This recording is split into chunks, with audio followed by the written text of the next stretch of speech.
Hello everyone, আশা করি সবাই ভালো আছেন। তো আজকে বাসার সবাইয়ের রিকোয়ারমেন্ট অনুযায়ী আজকে রান্না নিয়ে আসলাম ঢাকাইয়া পাক্কি বিরিয়ানি।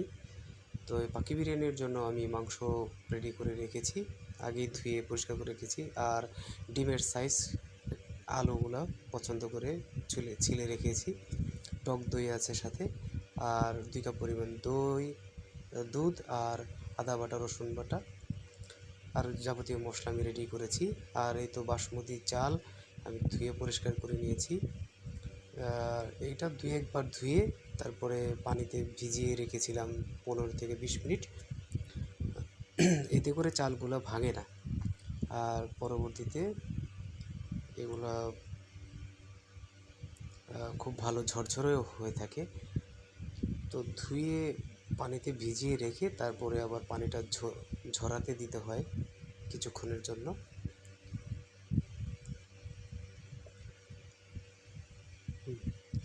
তো বাইরে খাওয়া মানে বাইরে কাচ্চি খাওয়ার চাইতে বাসায় রান্না করে খাওয়াই বেশ ভালো মনে করি।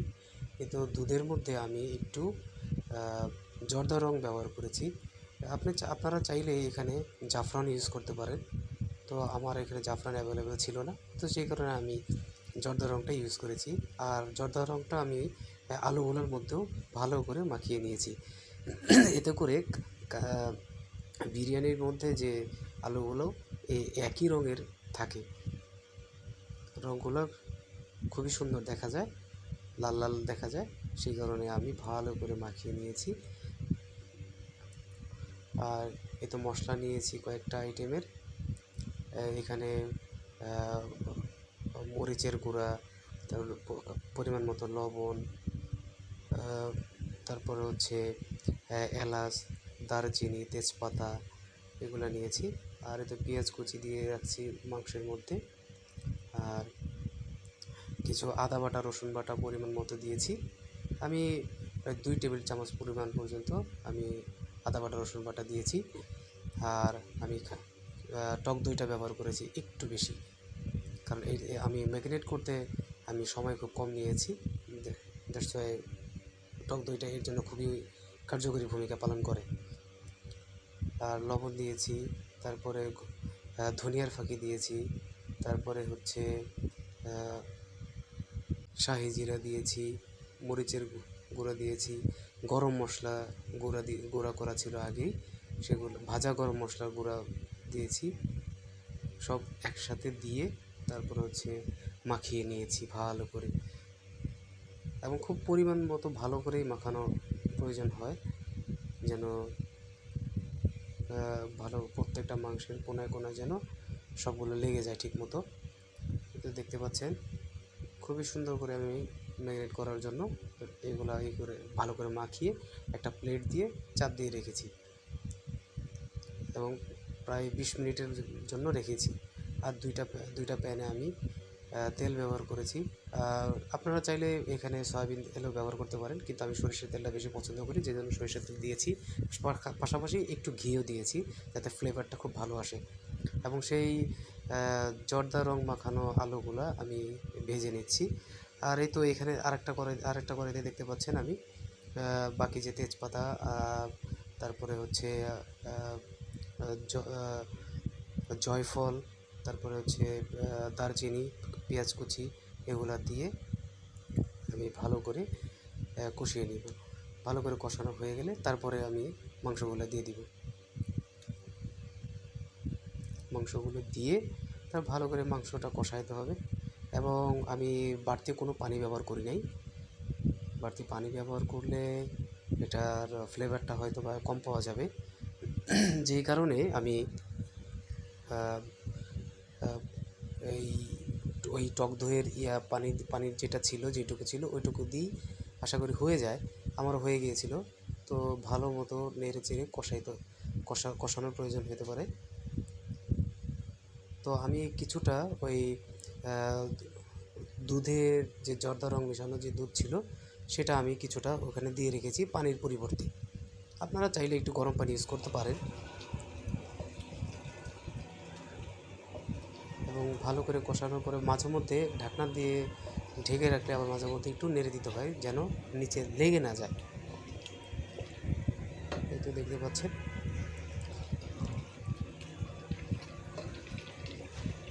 আসলে রান্না বাড়াটা আমার খুব শখের জিনিস। আমি মাঝে মধ্যেই প্রায় সময় বিভিন্ন কিছু রান্না বাড়া করে তারপরে আমি বাসার সবাই মিলে একসাথে আমরা এনজয় করি। তো ভাজা দেখতে পাচ্ছেন ভাজা আলুগুলো প্রায় 60% সিদ্ধ হয়ে গেছিলো, পরিপূর্ণ সিদ্ধ করতে হয় না। তো বাকিটা এই মাংসের ভিতরে দিয়ে দিয়েছি যেন মাংসের সিদ্ধ হওয়ার পাশাপাশি যেন আলুটা পরিপূর্ণভাবে পারফেক্টলিভাবে আপনার হয়ে যায়, সিদ্ধ হয়ে যায়। ভালো করে মেখে নেড়ে চেড়ে আবার ঢাকনা দিয়ে ঢেকে রেখেছি এবং ঢাকনাতে যেন বাষ্পটা বেরিয়ে না যায় সেজন্য আমি একটা মশলার দিয়ে আটকে রেখেছি। আর আরেকটা চুলাতে আমি পানি গরম দিয়েছিলাম এবং পানিটা ভালো করে ফুটন্ত অবস্থায় সেখানে আমি 2টা এলাচ, 2টা দারচিনি, তারপর হচ্ছে কিছুটা শাহি জিরা দিয়েছি, আর হচ্ছে একটু আমি সয়াবিন তেল এখানে ইউজ করেছি।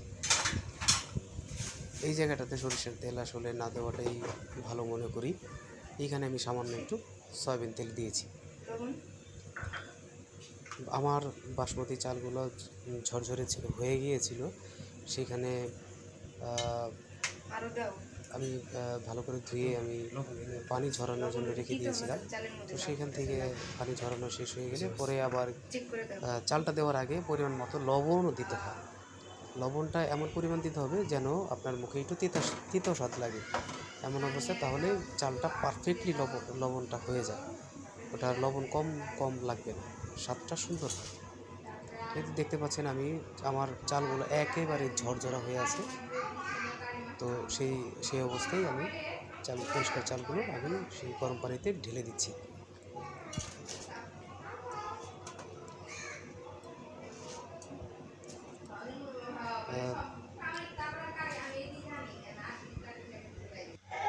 এবং চালগুলো দেওয়ার পরে মাঝে মধ্যে একটু চামচ দিয়ে নাড়া দিতে হয়, কিন্তু এটা আবার খুব বেশি নাড়া দিলে আবার চালগুলো ভেঙে যাওয়ার একটা আশঙ্কা থেকে থাকে।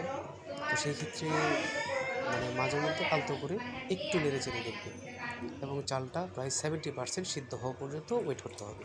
এই তো দেখতে পাচ্ছেন চালগুলো প্রায় আমার সিদ্ধ হয়ে গেছে। আমি পানিটা ঝেড়ে নিচ্ছি, পানিটা পরিপূর্ণভাবে ঝেড়ে নিয়েই তারপরে আমার ওই কষানোর মাংসের মধ্যে এগুলো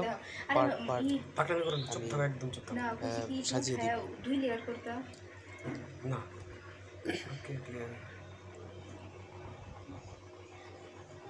এক হাতেই আসলে কাজ করছি আর এক হাতে ভিডিওটা তৈরি করছি, যে কারণে একটু সাময়িক অসুবিধা হতে পারে দেখতে।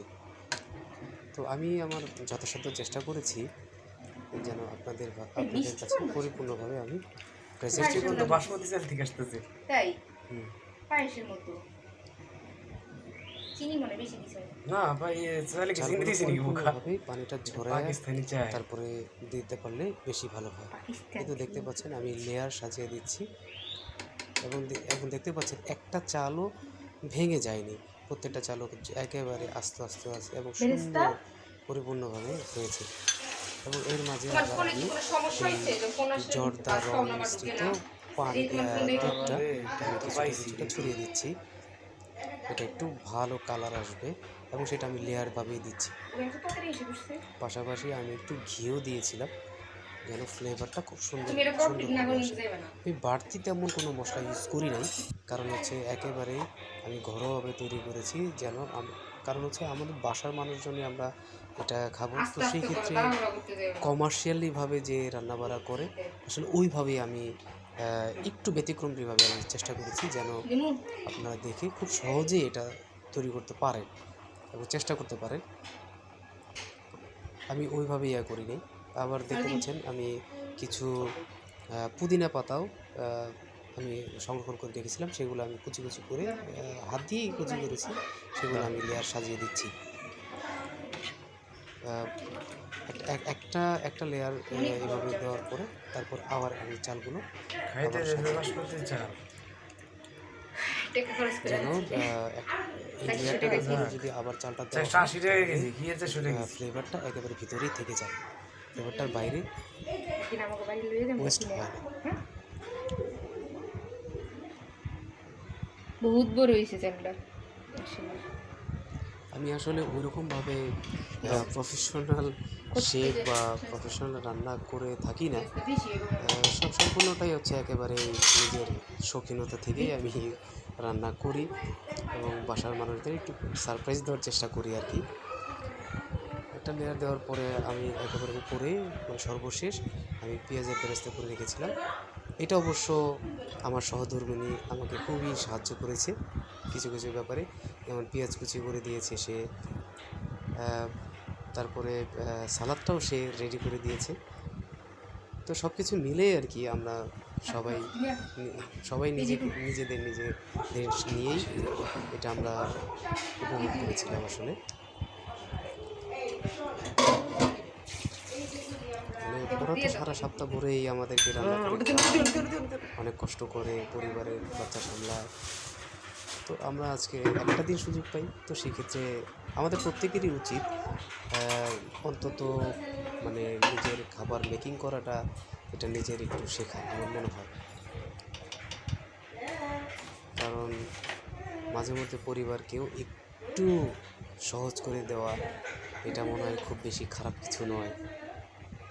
এবং সর্বশেষে আমি ঘিটা ছড়িয়ে দিয়েছি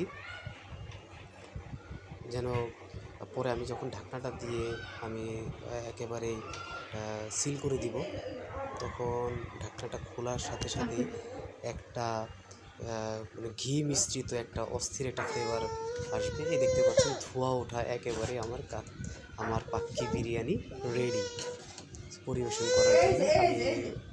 আমি আস্তে আস্তে মাশাআল্লাহ একটা চালু ভাঙে না তুলে উপরে সাজাচ্ছি। তো আলহামদুলিল্লাহ অনেক সুন্দর দেখা যাচ্ছে। বেসিক্যালি আমি ওইরকমভাবে কখনোই আমি এই রান্নাটা আমি ট্রাই করি নাই, এই প্রথমেই আমি চেষ্টা করেছি। তবে দেখতে পাচ্ছেন আমার চালগুলো একেবারেই মানে পরিপূর্ণ আস্ত রয়েছে, কোনোটা চালই ভাঙেনি এবং দেখাচ্ছে। চাইলে আপনারা ডিম সিদ্ধ দিয়ে এগুলো ইউজ করতে পারেন, কিন্তু আমি আসলে মানে বাড়তি এত কিছু ঝামেলায় যাইনি। আমি একেবারেই বিরিয়ানিটা অরিজিনালি বিরিয়ানিটাই আমি পরিপূর্ণভাবে উপভোগ করতে চেয়েছি। ভিডিওতে সাউন্ড আসবে, এই দেখতে পাচ্ছেন আমি ভিডিও প্লেটে সাজাচ্ছি।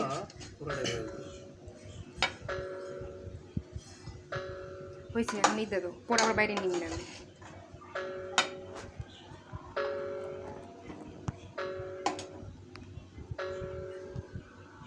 এটার স্মোকি একটা ফ্লেভার চলে আসছে, ফ্লেভারটা খুবই দুর্দান্ত হয়েছে। আলহামদুলিল্লাহ, আল্লাহর কাছে হাজার হাজার শুকরিয়া যে এই প্রথম পাক্কি বিরিয়ানিটা টোটালি পারফেক্টলি হয়েছে আলহামদুলিল্লাহ। এই তো দেখতে পাচ্ছেন আমি আমার ডাইনিং টেবিলে সাজিয়ে দিয়েছি এবং আমার পাশে আমার বাবা বসে আছে। সে খুব অপেক্ষা ছিল যে কখন হবে এরকম একটা। তো আমি খুবই ভয়ে ছিলাম, কারণ হচ্ছে আমার বাবা প্রচণ্ড পরিমাণ খাবারের ইয়া করে মানে বাছ বিচার করে খায়। তো সে আজকে বলতেছিল যে তার আসলে খাবার এতটা রুচি নাই, কিন্তু ক্ষুধা লাগছে, সে ভাত খেতে চেয়েছিল।